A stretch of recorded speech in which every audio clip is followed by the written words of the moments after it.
हाँ जी गाइज़, क्या हाल है आपके। मैं हूँ अभिषेक और स्वागत है आपका महाभूत अकेडमी के अंदर। तो आज हम करने वाले करंट अफेयर्स देखो हम करने वाले हैं।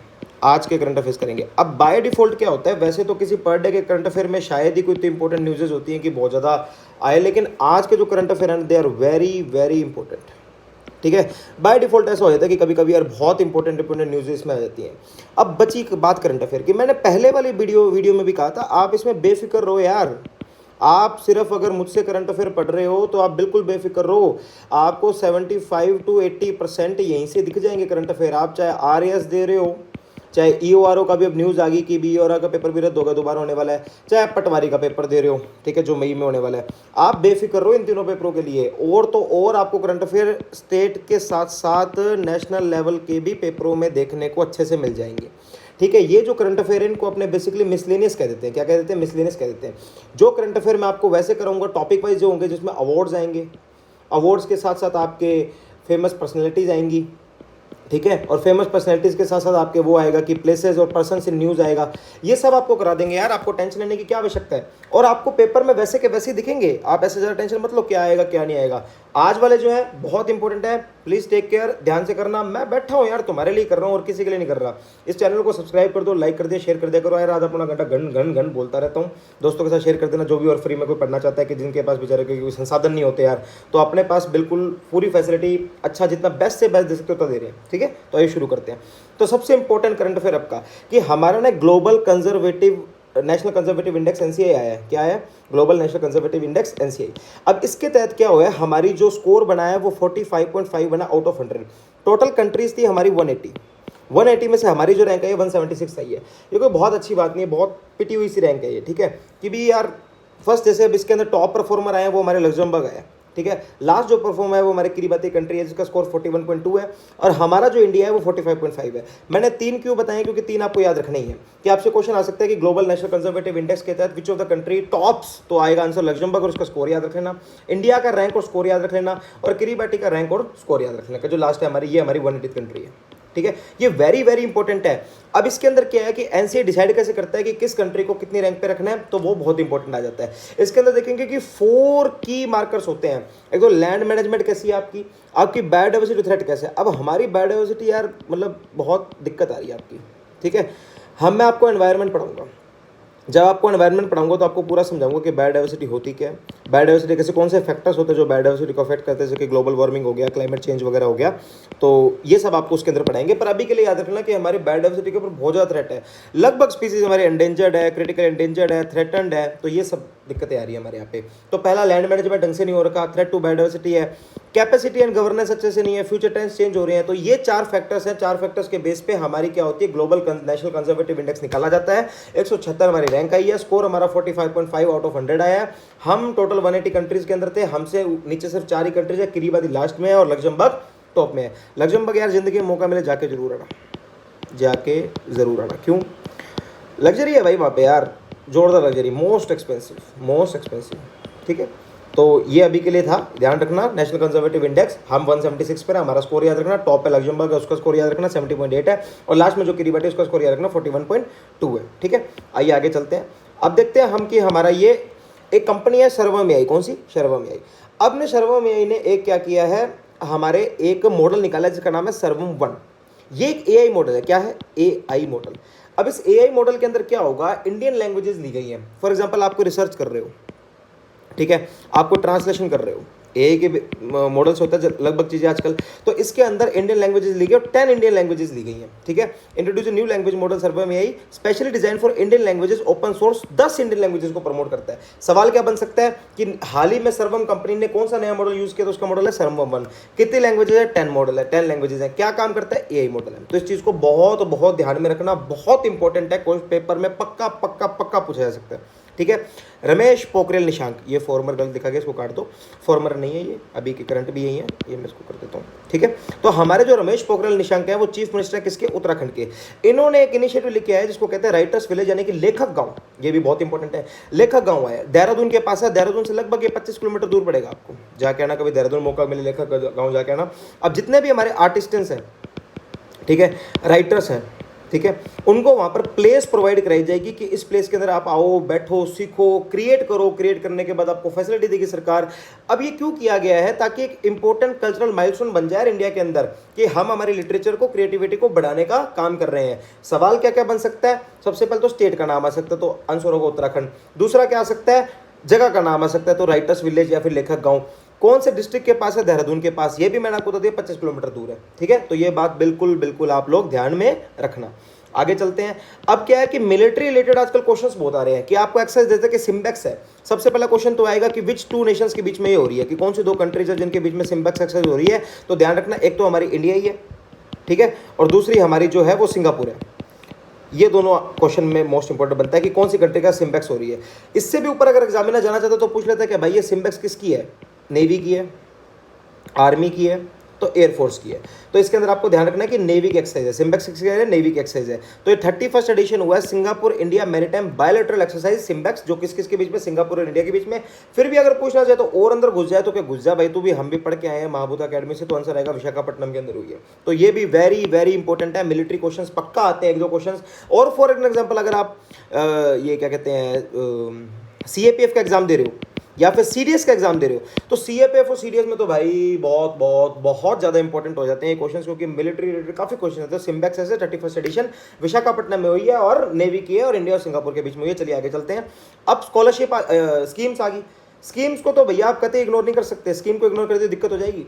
स्कीम के अंदर एक स्कीम आई है PM young achiever scholarship award scheme. कौन सी? PM young achiever scholarship award scheme vibrant India के लिए आई है। PM यशस्वी इसका शॉर्ट फॉर्म बनती है। ठीक है, पहला सवाल तो ये कि PM जो ये अचीवर स्कॉलरशिप अवार्ड स्कीम है, ये किसके लिए है? तो ये भाई साहब एजुकेशन एम्पावरमेंट के लिए है। किसके लिए? एजुकेशन एम्पावरमेंट के लिए।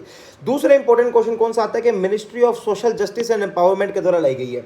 मंत्रालय तो आपको याद रखना ही रखना है, क्योंकि 3-4 मंत्रालय देते हैं, social justice empowerment, child welfare या फिर होम मिनिस्ट्री, कल्चरल मिनिस्ट्री। तो इनमें से आपको पूछ लेंगे कि ये जो स्कीम है PM यशस्वी, ये किस मंत्रालय के अंदर आई है? तो ministry of social justice and empowerment के अंदर ये आई है। काम क्या करेगी भाई साहब? अपलिफ्ट करेंगे स्टूडेंट्स को। सबको करेंगे? नहीं जी। तो किस किस को करेंगे? OBC जो अदर बैकवर्ड क्लासेज है, EBC जो इकोनॉमी बैकवर्ड क्लासेज है, और एक डीनोटिफाइड ट्राइब जो होती है, उनको हम अपलिफ्टमेंट करेंगे, एजुकेशन उनको अच्छी प्रोवाइड करेंगे। ठीक है, ये देखो मैंने बोला एजुकेशन एम्पावरमेंट, तो क्वालिटी एजुकेशन देंगे। फाइनेंशियल बैरियर जो पढ़ाई के दौरान आते हैं उनको दूर करेंगे, और एकेडमिक ग्रोथ पे ध्यान देंगे बच्चों की। ये बात ध्यान रखना आप लोग। अब PM यशस्वी के अंदर क्या है कि पहले भी कुछ स्कीम चल रही थी एजुकेशन एम्पावरमेंट से रिलेटेड। किससे रिलेटेड? एजुकेशन एम्पावरमेंट से रिलेटेड। तो ये जो एजुकेशन एम्पावरमेंट से रिलेटेड स्कीम चल रही थी ना, इस स्कीम के अंडर जैसे कि पहले थी जी doctor BR Ambedkar post matric scholarship for EBC and the pre matric and post matric scholarship for DNTs। अब इस स्कीम को क्या किया, हमारी PM यशस्वी के अंदर ही मर्ज कर दिया। क्या कर दिया? हमारे डॉक्टर BR अम्बेडकर जैसी स्कीम्स को PM यशस्वी के अंदर ही मर्ज कर दिया। तो सवाल, PM यशस्वी किससे रिलेटेड है? एजुकेशन एम्पावरमेंट से। मंत्रालय कौन सा है? Ministry of social justice and empowerment. क्या क्या होगा? OBC, economy backward section, denotified tribe, quality education वगैरह ट्राइब। हम इसके अंदर इसको क्वालिटी एजुकेशन प्रोवाइड करेंगे, फाइनेंशियल बैरियर को दूर करेंगे। ठीक है, अरे बहुत इंपॉर्टेंट करंट अफेयर है भाई। मैं तो कभी अभी क्या, मैंने भी एग्जाम देने हैं, तो जाहिर सी बात है, आप यूँ मत सोचो कि तुम्हें पढ़ा रहा हूँ। अब यही मैं पढ़ूंगा, जो मैं तुम्हें पढ़ा रहा हूँ यही मैं पढ़ूंगा, और इसी को पढ़ के मैं पेपर दूंगा, और हम सब साथ निकलेंगे। वहाँ पर जाके कह देना यार इससे पढ़ के आए, सेम अकेडमी में है और मजे मार रहे हैं यहाँ पे। ठीक है, तो एस्पिरेंट जब पढ़ाता है ना, तो वो इस बेस पे पढ़ाता है कि मुझे भी इसी से पढ़ना है, तो मैं क्वालिटी कंटेंट लेके आऊँ जिसमें बंदे को कोई प्रॉब्लम नहीं है आगे जाके, है ना। चलिए आगे चलते हैं। अब आते हैं हमारे भाई साहब, ये जस्टिस संजीव खन्ना जी। जस्टिस संजीव खन्ना जी हमारे 51st चीफ जस्टिस बन गए इंडिया के, जो 11 नवंबर को ओथ लेंगे। सवाल, 11 नवंबर को क्यों लेंगे भाई ओथ?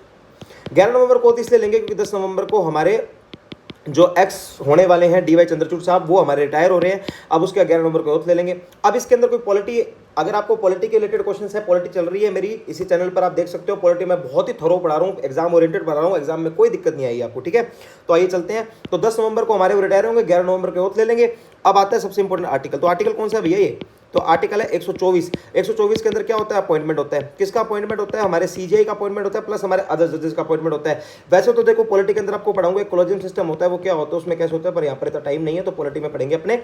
तो कॉलेजियम सिस्टम्स होता है। सबसे इंपॉर्टेंट सवाल क्या बन सकता है इसके अंदर, तो कि भी कौन है? तो जस्टिस संजीव खन्ना है। कौन से हैं? 51वें है।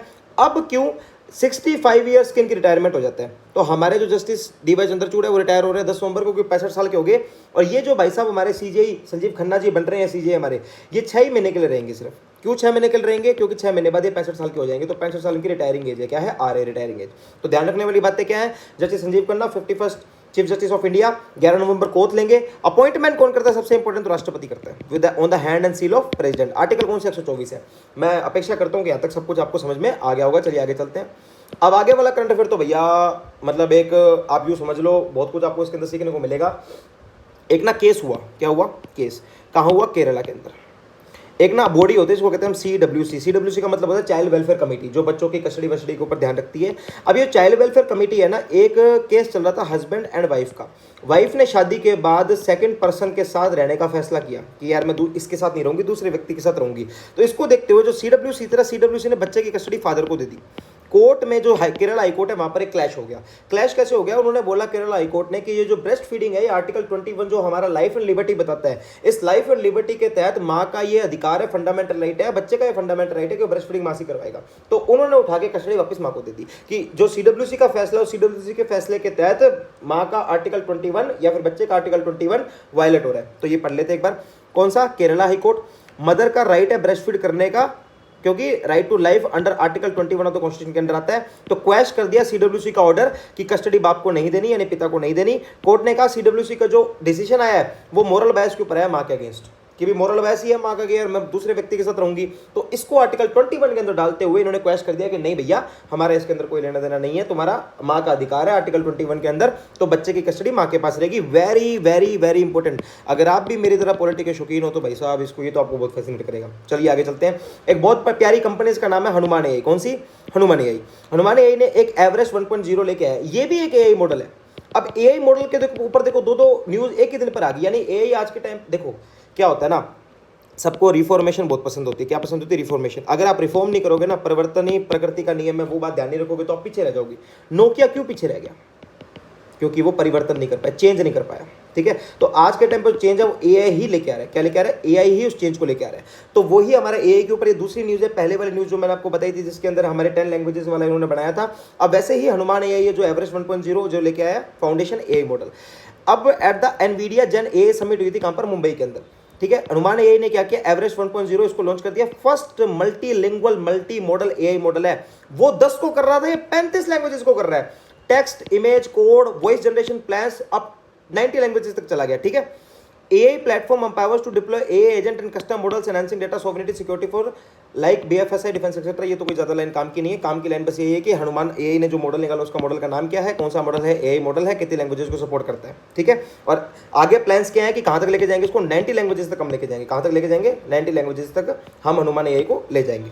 चलिए आगे चलते हैं। ये तो भैया very very very very important आ गया कि एक्सिस बैंक जो है हमारा, उन्होंने क्या किया? अमिताभ चौधरी जी, ये हमारे अमिताभ चौधरी जी, आप देख सकते हो, इनको MD और CEO अपॉइंट कर दिया बैंक का 3 साल के लिए। और 3 साल के लिए, और इनका टेन्योर जो अगला शुरू होगा वो 1 जनवरी 2025 से शुरू होगा। कब से शुरू होगा? 1 जनवरी 2025 से ऊपर। अब क्या हुआ इनकी क्या है कि बोर्ड ऑफ जो शेयर होल्डर्स है उनके बोर्ड की मीटिंग हुई थी। उस मीटिंग में इसका डिसीजन लिया गया कि इन्हीं को हम आगे चेयरमैन और MD और CEO अपॉइंट रखेंगे। Axis bank on Thursday appointed Amitabh Chaudhary as the managing director and CEO of the bank for next 3 years. 1 जनवरी 2025 से टेन्योर स्टार्ट हो जाएगा। बोर्ड ऑफ डायरेक्टर्स की मीटिंग हुई थी दिसंबर 31 2027 तक इनका टेन्योर अब रहेगा। एक बात ये ध्यान रखना, चलो आगे आ जाएगी वो, कि रीअपॉइंटमेंट जो है वो अप्रूव कर दिया शेयर होल्डर मीटिंग ने जुलाई 26 2024 को जो हुई थी। अब आता है इसके अंदर मोस्ट इंपोर्टेंट कैच। क्या होता है, कभी भी ऐसा रीअपॉइंटमेंट का कोई मैटर आता है तो उसके ऊपर पहले आपको RBI का अप्रूवल लेना पड़ता है। इकोनॉमिक्स के अंदर करंट अफेयर बन सकता है इसका भैया, इकोनॉमी अगर आप पढ़ने के शौकीन हो तो RBI के अप्रूवल के रिस्पेक्टिव अपॉइंटमेंट होगा। यानी कि बोर्ड ने डिसाइड किया अमिताभ चौधरी जी को आगे 3 साल के लिए और रखेंगे, लेकिन उससे पहले आपको रिजर्व बैंक ऑफ इंडिया का क्या लेना पड़ेगा? अप्रूवल लेना पड़ेगा। तो RBI ने अप्रूवल दे दिया कि बिल्कुल अमिताभ चौधरी जी अब आप ही आने वाले 3 साल के लिए एक्सिस बैंक MD और CEO के लिए लोगे, MD और CEO रहोगे। एक और आपको छोटी सी इन्फॉर्मेशन दे दो, UTI का अगर आपने नाम सुना हो, UTI जो पहले क्या कहते हैं म्यूचुअल फंड्स के अंदर डील करती थी, इसी को ही पिवट करके इनका स्कैम हो गया था कोई। अगर अभी तो टाइम नहीं है समझाने का मेरे को, इस स्कैम के बाद इसका नाम चेंज करके एक्सेस कर दिया था इन्होंने। अर्शद मेहता देखिए आपने, अर्शद मेहता वाली वेब सीरीज, उसके अंदर UTI होता है, मनोज फेरवानी होते हैं। तो UTI के ही आगे फॉर्मेशन एक्सेस में हुआ था। थोड़ा कभी मौका मिलेगा तो आपको बताऊंगा। अब ध्यान में आ लो, ये देखो national commission for protection of child rights NCPCR, ये क्यों ले गया है भैया? तो करंट अफेयर पढ़ा रहा है बीच में, इसको क्यों घुसा दिया? इसको इसलिए घुसा दिया क्योंकि अभी न्यूज़ में था। क्या था? न्यूज़ में था। न्यूज़ में क्यों था? क्योंकि इन्होंने बोला कि यार मदरसे जो है ना, मदरसा को बंद करो। क्या करो? बंद करो। अब वो क्यों था, कैसे था, वो इतना ध्यान में रखना। बॉडी का नाम आ गया तो बॉडी पेपर में पूछी जा सकती है, तो बॉडी के बारे में बता देता हूँ। सबसे पहले तो ये कैसी बॉडी है? एक स्टैट्यूटरी बॉडी है। क्या है? स्टैट्यूटरी। स्टैट्यूटरी क्यों? स्टैट्यूट से बनी थी, एक्ट से बनी थी, तो ये एक्ट CPCR एक्ट 2005 से बनी थी, ठीक है। Protect and promote child rights को प्रोटेक्ट एंड प्रमोट करती है। पोक्सो एक्ट के अंदर कोई केस होता है, जेजे एक्ट के अंदर कोई केस होता है, आरटीई के अंदर कोई केस होता है, तो सारे हमारे इसी को, यही एनसीपीसीआर उसको मॉनिटर करती है। इसके अंदर होते कौन कौन है कि भाई साहब, इसके अंदर एक तो चेयरपर्सन होंगे प्लस 6 मेंबर होंगे, यानी क्या हो गया 1 + 6। अभी 6 में से जो 2 है वो मिनिमम विमेन होनी चाहिए, ये इसका रूल है। मिनिमम 4 भी हो सकती है, 5 भी हो सकती है, लेकिन 2 तो होनी ही चाहिए। तो ये बात ध्यान रखना। टर्म जो होगा 3 साल के लिए होगा। सिविल कोर्ट की तरह काम करेगा, लेकिन सिर्फ एडवाइजरी बॉडी नहीं, एक्शन भी कर सकती है।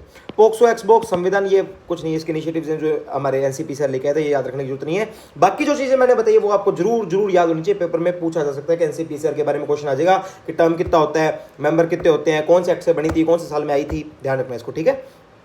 आज one of the most important current affair, most important current affair, हमारे आदरणीय श्री रतन टाटा जी, इनका भी निधन हो गया। अब Ratan Tata ji was one of the biggest asset to this country. हमारे देश के सबसे बड़े एसेट रतन टाटा जी थे। इनकी लाइफ बहुत ही इन्फ्लुएंशियल है, बहुत ही थ्रिलिंग लाइफ है। तो इसी थ्रिलिंग लाइफ और इन्फ्लुएंशियल लाइफ के ऊपर एक किताब लिखी जा रही है, रतन टाटा ए लाइफ। किसके द्वारा? थॉमस मैथ्यू जी के द्वारा। इसको अब पब्लिश करने का जो क्या कहते हैं, ये इनकी बायोग्राफी होगी, ठीक है, जो लिखी जा रही है। अगर आपकी ज़िंदगी के मोस्ट बिजी शेड्यूल में आप थोड़ा टाइम निकाल पाओ तो जरूर पढ़ना, आपको बहुत कुछ जानने को मिलेगा और मैं वादा करता हूँ बहुत कुछ सीखने को मिलेगा। हार्पर कॉलिंस जो एक कंपनी है, इन्होंने अनाउंस किया कि वो पब्लिश करेंगे इस किताब को। तो very important, very great man, biggest loss to our country was his demise, इनकी डेथ होना, ठीक है। तो है हार्पर कॉलिंस जी के द्वारा, हार्पर कॉलिंस कंपनी के द्वारा पब्लिश की जा रही है Ratan Tata life by Thomas Mathew के द्वारा लिखी गई इनकी बायोग्राफी है। तो आपसे पूछ सकते हैं किसके द्वारा लिखी गई, कौन छाप रहा है और क्या है, ठीक है। तो ये थे आज के current affair. Wish you very best of luck, पढ़ते रहिए, मजे मारिए, हैप्पी लर्निंग कीजिए। देखो यार, स्ट्रेस में कोई काम नहीं होता। आपका सबसे बड़ा दुश्मन पता है क्या? स्ट्रेस। आज पढ़ने का मन नहीं, मत पढ़ो, पर ऐसा नहीं पढ़ रहे हो, दिमाग तो कहीं और है और दिल कहीं और है, ये काम अपने को नहीं करना।